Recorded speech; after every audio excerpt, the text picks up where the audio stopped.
कहानी किस्से तो हर कोई सुनता है, लेकिन आज कुछ आग लगा देने वाले, इतिहास बना देने वाले ऐसे किस्से सुनाऊंगा जिन्हें सुनने के बाद दिल चाहकर भी बड़े सपने देखने से नहीं रुकेगा और तुम चाहकर भी अपने सपनों के लिए मेहनत करते करते नहीं थकोगे।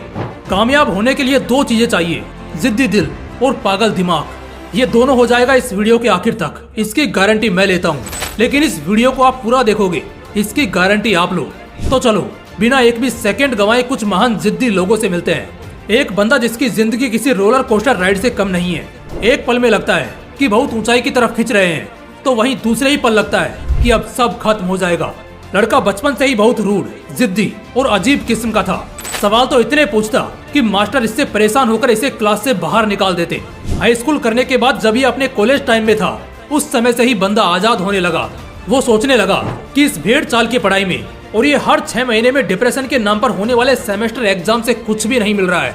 वो देखता है कि उसके साथ के जितने भी थे सब दिन रात बस असाइनमेंट और प्रोजेक्ट के पीछे पड़े हुए हैं। उस बंदे ने कॉलेज ड्रॉप आउट किया और वो करने लगा जिसमें उसे मजा आता था। उस समय वो लड़का सिर्फ 18-19 साल का था। उसके सामने उसकी एक खूबसूरत जिंदगी पड़ी थी जिसे वो बहुत रोशन कर सकता था, लेकिन नहीं, उसने अंधेरा चुना। ऐसा उस वक्त दूसरे लोगों को लगता था। उसको शुरू से खुद पर बहुत विश्वास था, लेकिन इस पॉइंट पर डर लगने लगा। लेकिन अब जब आजाद हो ही गया है तो तबाही तो लाएगा ही। 20 साल की उम्र में एक गैराज से उसने एप्पल जैसी इतनी बड़ी कंपनी को जीरो से स्टार्ट किया। अपने बवाल इनोवेशंस और टीम एथिक के योगदान से अगले 10 साल में कंपनी 2 लोगों से अब $2 बिलियन तक पहुंच गई। लेकिन तभी उसे निकाल दिया गया। हाँ, उसे खुद उसकी बनाई हुई कंपनी से निकाल दिया गया। उसने अपने से भी ज्यादा टैलेंटेड आदमी को कंपनी संभालने के लिए हायर कर लिया था और एक समय बाद दोनों की ही नहीं बनी।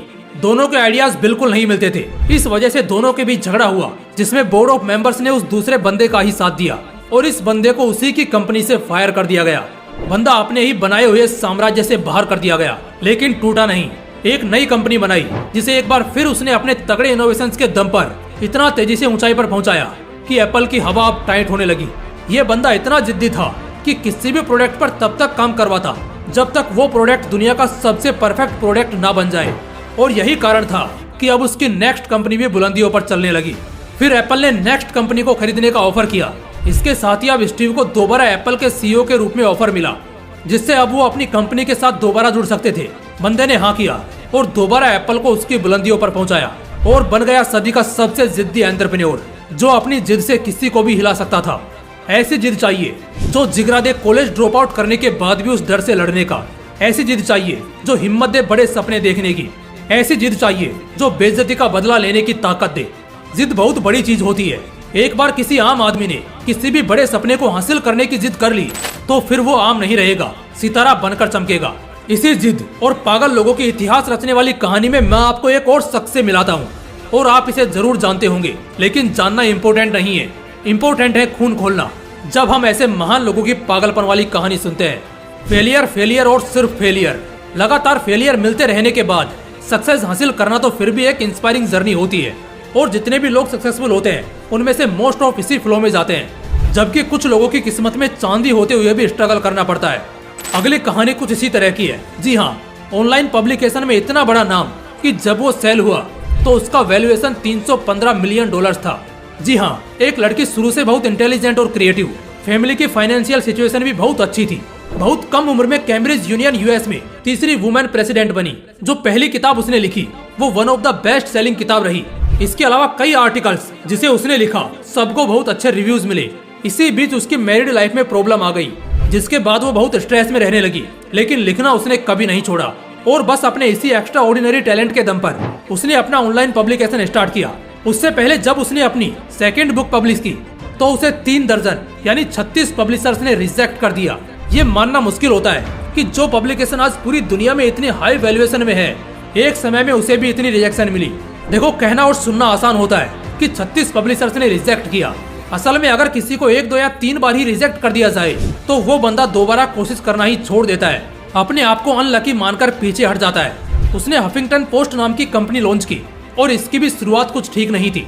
जो भी आर्टिकल्स और राइटिंग्स यहाँ पब्लिश होती उसको बहुत ही नेगेटिव रिव्यूज मिलते, लेकिन एरियाना हफिंगटन ने कभी गिव अप नहीं किया और एक समय बाद उसे एक डाइवोर्स स्टेट वाली डिप्रेस्ड लड़की के शुरू किए हुए आउटलेट के साथ लाखों करोड़ों लोग जुड़े, उसके काम को पसंद किया और वेब हिस्ट्री का ये one of the most successful outlet रहा।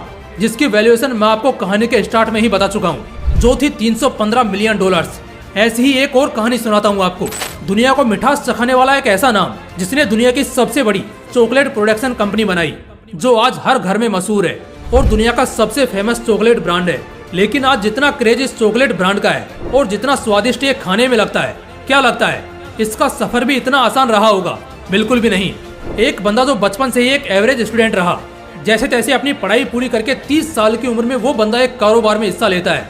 ये बिजनेस कैंडी बेचने का ही था। जब उसने पहली बार कैंडी बिजनेस स्टार्ट किया था, उस समय वो बुरी तरह पिटा, पूरा बैंकरप्ट हो गया, उसका दिवालिया निकल गया।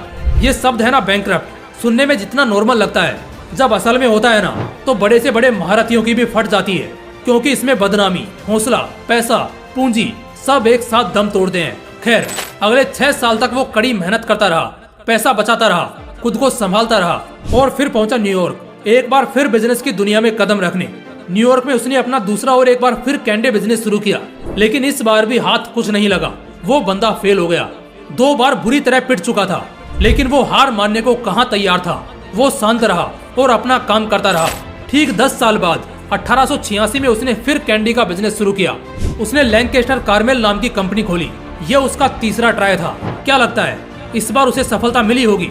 हाँ, इस बार उसे कामयाबी हाथ लगी। इस बार अपनी पुरानी गलतियों से सीखकर और कुछ बहुत स्वादिष्ट बनाकर उसने खूब मुनाफा कमाया। लेकिन अभी तो उसने जरा सी उड़ान भरी थी, पूरा आसमान अपने नाम करना तो अभी बाकी था। कहानी आगे बढ़ती है जब कुछ सालों बाद 1893 में शिकागो में वर्ल्ड कोलंबियन एग्जीबिशन हुआ, जहां पर इस बंदे ने चॉकलेट बनाने वाली पूरी प्रोसेस को देखा। अब तक ये बंदा सिर्फ कैंडी पर अपना बिजनेस बना रहा था, लेकिन चॉकलेट की कोई इतनी बड़ी कंपनी को आसमान छूते उसने उस वक्त नहीं देखा था। इसके दिमाग में अब एक चॉकलेट बनाने वाली कंपनी खोलने का ख्याल आया। कुछ सालों बाद साल 1900 में ये बंदा अपनी उसी candy production company Lancaster Carmel को $10 लाख में बेच देता है और इन सारे पैसों से वो अपने बर्थ प्लेस के जगह करीब 1200 एकड़ का एक फार्म खरीदता है और चॉकलेट बनाने वाली कंपनी हेर्शेज को शुरू करता है। आज 100 साल बाद हेर्शेज एक बहुत बड़ा ब्रांड बन चुका है, जो चॉकलेट के लिए पूरी दुनिया में राज करता है। और दोस्तों, उस जमाने में उस बंदे द्वारा शुरू की गई $1 मिलियन की कंपनी की वैल्यूएशन पता है आज कितनी है? सुनकर रोंगटे खड़े हो जाएंगे। $48 बिलियन। जिस बंदे से अभी मिलवाया, उस बंदे का नाम है मिल्टन हेर्शे, जो बार बार नाकामी की मार खाकर भी इतना ऊंचा पहुंच गया सिर्फ इस वजह से क्योंकि वो जिद्दी था।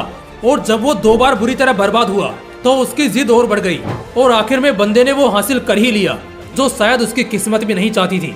अगली ऐसी ही एक और बवाल कहानी सुनाता हूँ। एक ऐसा नाम जो दशकों तक दुनिया का सबसे अमीर आदमी रहा, जो दुनिया का सबसे बड़ा बिजनेसमैन कहलाता था।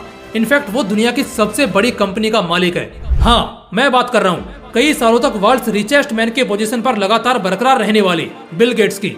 सालों से बेशक ये दुनिया के सबसे रईस शख्स रहे और इन्होंने माइक्रोसॉफ्ट जैसी इतनी बड़ी कंपनी बनाई, लेकिन क्या लगता है इनको यह सक्सेस एकदम से मिली थी?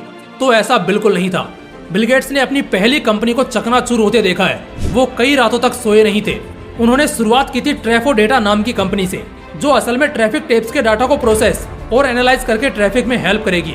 उन्होंने अपने बिजनेस पार्टनर पाउल एलन के साथ इस आइडिया पर काम करना शुरू किया, लेकिन ये लोग बुरी तरह बर्बाद हो गए। अपने पहले ट्राई में इतनी बड़ी फेलियर मिलने के बाद आदमी दोबारा कोशिश करने का हौसला ही खो देता है। लेकिन बिल गेट्स इस हार से झुके नहीं, बल्कि बहुत कुछ सीखे और इसी की बदौलत कुछ सालों बाद उन्होंने माइक्रोसॉफ्ट जैसी इतनी बड़ी कंपनी खड़ी की और दुनिया के सबसे अमीर आदमी बने। ये सिलसिला थमेगा नहीं, इसी तरह चलता रहेगा। अगर नाकामियों से डरकर रुक जाओगे तो जिंदगी भर के लिए रोते रहोगे।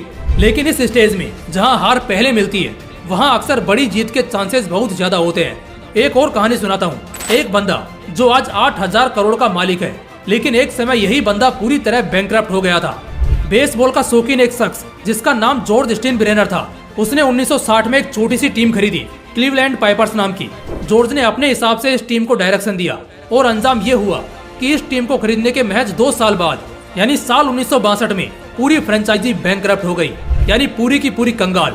इस इतनी बड़ी हार का इतना बुरा असर पड़ा कि कई सालों तक जॉर्ज में वो हिम्मत दोबारा नहीं जागी। कुछ सालों बाद साल 1970 में जॉर्ज ने दोबारा इस टीम को प्रैक्टिस कराया और इस बार भी लगातार स्ट्रगल करना पड़ा और कई बार करारी शिकस्त मिली। 1980 और 1990 के दौरान इस टीम ने बहुत सारी हार झेली। इस वजह से जॉर्ज को बहुत क्रिटिसिज्म मिला, लेकिन जॉर्ज ने हौसला नहीं खोया। उसने बहुत से कंट्रोवर्शियल डिसीजंस लिए, जिसके बेस पर उसने खतरनाक कमबैक किया और फिर जो हुआ वो इतिहास में हमेशा के लिए दर्ज हो गया। 1996 से 2003 तक उन्होंने 6 वर्ल्ड सीरीज अपने नाम की और ये एक रिकॉर्ड सेट हो गया बेसबॉल की हिस्ट्री में। यही टीम जो इतने सालों से लगातार हार झेल रही थी, कंगाल तक हुई, अब यही टीम बेसबॉल की सबसे प्रॉफिटेबल टीम बन गई और इसके ओनर की नेटवर्थ आज के समय 8,000 करोड़ से भी ज्यादा है। किसने कह दिया कि कामयाबी किस्मत और हाथों के लकीरों की मोहताज होती है? असल में दोस्त, कामयाबी तुम्हारे हिम्मत और मेहनत की मोहताज होती है। कामयाबी एक बार में बेशक मिल भी जाए और शायद ना भी मिले, लेकिन जब तक तुम हिम्मत नहीं हारते, एक ना एक दिन कामयाबी मिलती ही है। जितने भी लोगों के अभी हमने किस्से सुने, इन लोगों की कहानियों में जिद और पागलपन शामिल रहा है। पहली तो है जिद, एक ऐसी जिद जो बस इस बात की मंजूरी देती है कि साला जो सपना देखा है उसे हर हाल में हासिल करके रहूंगा। और दूसरा है वो खतरनाक पागलपन जिसकी मैं अक्सर बात करता हूँ। हाँ, वो पागलपन जो कभी हिम्मत नहीं हारने देता, जो कभी उम्मीद नहीं मरने देता। दोस्तों, इस वीडियो से बेशक बहुत से लोगों को बहुत कुछ सीखने को मिला होगा और मुझे पूरा यकीन है कि बहुत से लोग इसी तरह आगे कुछ ही सालों में बहुत कामयाब होते भी दिखेंगे। बस अपने अंदर की उस जिद को मरने मत देना, उस पागलपन को मिटने मत देना। किसी का बाप भी तुमको इतिहास में छपने से नहीं रोक सकेगा। दोस्तों, अगर वीडियो अच्छा लगा तो इसे अपने दोस्तों के साथ जरूर शेयर करना। फिर मिलते हैं नेक्स्ट वीडियो में एक बवाल मोटिवेशन के साथ। जय हिंद, जय श्री कृष्णा।